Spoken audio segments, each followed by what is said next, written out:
네, 방학 동안 우리 스터디를 마무리하며 로마서 8장으로 왔습니다. 이 로마서 안에 담긴 하나님의 사랑을 더 가까이 할 수 있었던 지난 시간들에 주님께 감사를 올려드립시다. 예수, 천국, 불신, 지옥 이런 거 우리 신앙의 핵심인가요? 아니면 뭔가 살이 좀 없는 기분인가요? 그리고 이런 신자랑 불신자를 예정하심을 우리가 어떻게 볼 수 있을까요? 우리가 거듭 읽어온 바 우리의 불신이냐 믿음이냐는 우리의 자발적 동모가 없음을 보았습니다. 이런 믿음으로 부르신 것에 대해 오늘의 본문이 있는 로마서 8장에 사도 바울은 미리 아신 자들, 헬라어로 프로기노스고, 미리 기노스고 한다고 해서 예지, 그리고 하나님이 미리 정하신 프로 오리소, 이렇게 표현되어 있습니다. 그러면 우리는 예정론이라고 부르는 것에 대해서 의문을 던지게 됩니다. 하나님이 이미 정해놓으신 거 우리 자유의지는 무쓸모 아닙니까? 이렇게 말이죠. 마치 프로그램이 이미 끝나 있는 그대로 알고리즘을 타기만 하면 되는 그런 인생. 그러나 성경에서 예정하심은 로봇 같은 일이 아닙니다. 하나님의 전능하심을 그렇게 오해하고 창조하신 우리의 가치를 그렇게 훼손할 수는 없습니다. 하나님이 우리를 예정하심, 이거는 하나님이 분명한 계획과 목표를 세우고 그렇게 일하신다는 것이죠. 하나님은 우리를 이렇게 똥 치워놓듯이 어디 특정한 데로 그냥 갖다만 두시는 그런 게 아니라 특정한 수준에 도달하도록 그렇게 하시려는 분명한 목표를 가지고 계십니다. 그러면 우리가 초대교회사에서도 열린 토론이 있었던 자유의지는 뭘까요? 하나님의 주권에 대항할 수 있는 내 명이고 내 권리일까요? 아니라는 것을 우리는 알고 있습니다. 인간이 하나님과 동등한 권위를 가지고 스스로 운명을 결정한다는 것, 그거는 자유의지가 아니라 성경이 말하는 선악과의 죄, 그리고 교만입니다. 이거를 제가 다니고 있는 교회 담임 목사님은 중력에 비유하시더라고요.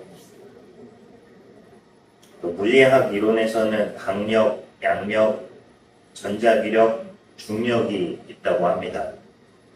우리를 아래로 당기는 중력. 참 자유를 말할 때 이 중력이 없어야 자유니까 그 비유를 하셨습니다. 그렇게 자유를 위해 발버둥 치고 속박을 벗겠다고 하고서 정작 중력에서 자유로워지면 지구 자전 속도가 초속 465m래요. 사운드의 속도보다 빨라요. 사운드는 340m 정도 가거든요. 지구 자전에 맞춰서 계속 움직여야 그 자리에 그대로 서 있을 겁니다. 그런 중력이 없으면 그렇게 용을 써야만 하는 현실을 마주할 겁니다.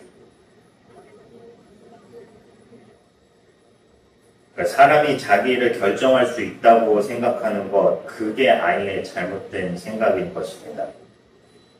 자유의지는 결정권을 뜻하는 것이 아닙니다. 단지 자기 몸을 움직일 수 있을 뿐입니다. 제가 청년교회 때 요 지역이 동백이잖아요. 여기 동백에 살고 있었던 형이 있었는데 별명이 동백의 성자였습니다. 그 형은 젊을 때 죽을 병을 앓다가 피심했던 케이스인데요. 외형님이 언젠가 그랬었어요. 하나님은 내 계획대로 이루어주신 적이 단 한 번도 없으셨어. 내가 계획한 게 그대로 이루어진 적은 단 한 번도 없었어.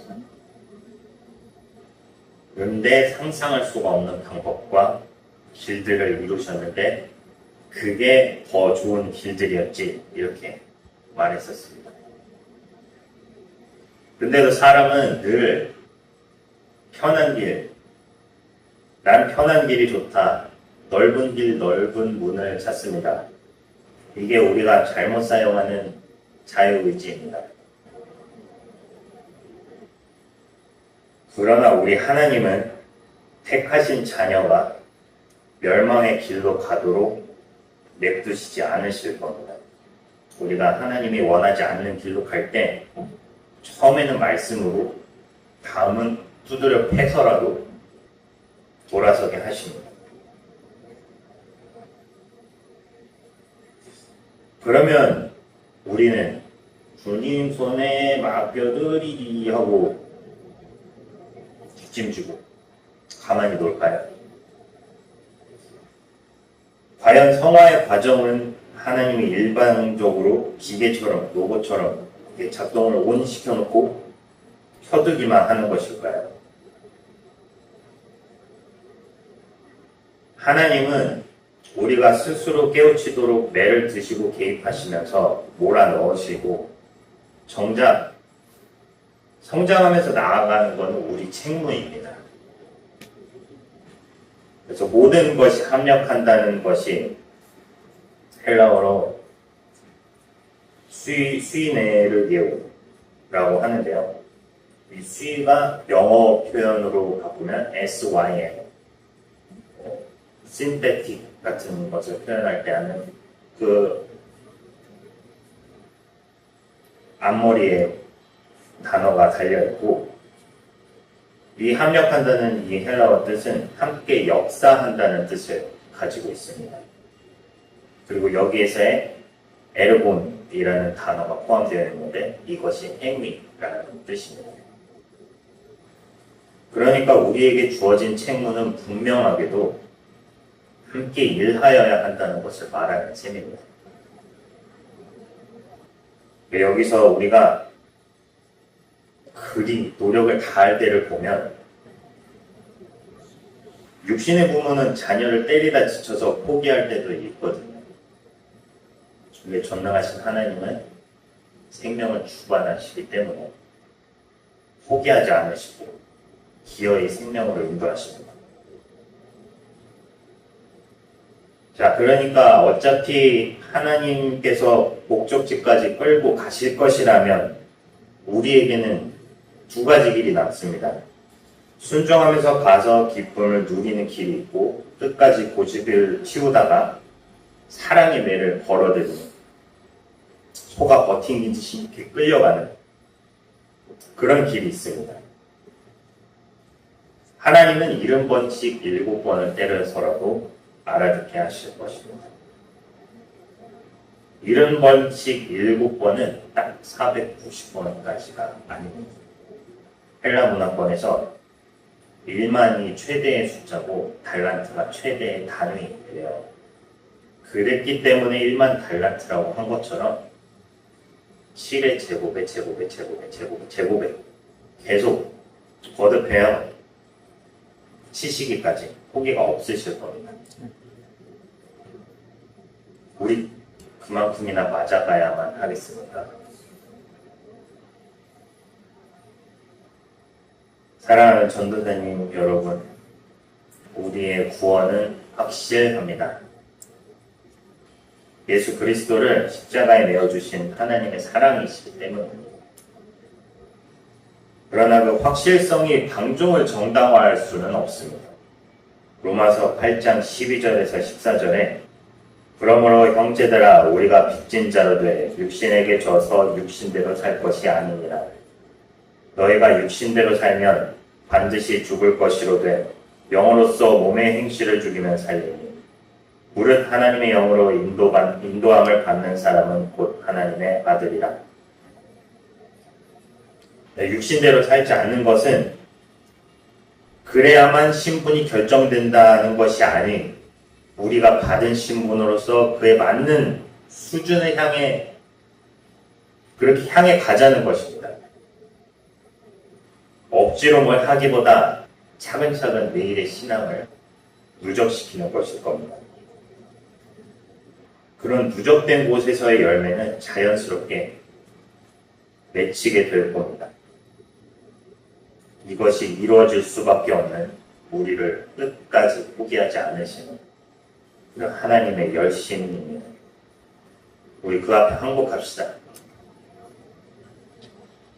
다른 사람의 범죄함과 나의 범죄를 두고 묵상하지 맙시다. 그걸 짓이겨내는 일보다 넉넉히 이기는 것은 우리를 사랑하시는 이로 말미암음입니다. 저희 딸이 그러더군요. 제사장이 뭔지 아냐고 애기들 큐티 시간을 가지는데 가장 예배하는 사람이라고 대답하더라고요. 놀랍고도 순수한 고백에 좀 부끄러웠습니다.